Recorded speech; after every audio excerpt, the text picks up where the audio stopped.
Tak hanya harga emas yang masih dalam tren harga tinggi, harga minyak dunia juga masih mahal.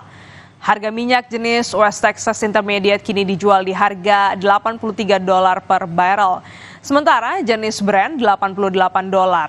Tren kenaikan harga minyak dunia terjadi di tengah optimisme data manufaktur Amerika Serikat yang melemah bisa mempercepat penurunan suku bunga. Namun analis memproyeksi rally kenaikan minyak dunia akan melambat seiring dengan tensi geopolitik Timur Tengah yang mereda.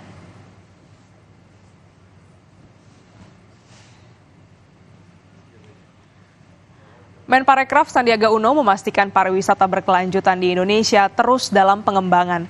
Hal ini dapat mendongkrak perekonomian ke depannya. Hal ini disampaikan Sandiaga dalam FVPN Global yang berlangsung di Abu Dhabi, Uni Emirat Arab. Sandi menyebut jika pariwisata beri dampak ekonomi yang signifikan dan melalui ekonomi berbasis pengetahuan, ekonomi hijau dan biru, Indonesia dapat membuka potensi besar sebagai tujuan pariwisata. Ekonomi Indonesia saat ini cukup baik dengan rata-rata pertumbuhan PDB melebihi 5%. Program yang selama ini diantaranya desa wisata, penghitungan jejak karbon, serta pengelolaan sampah.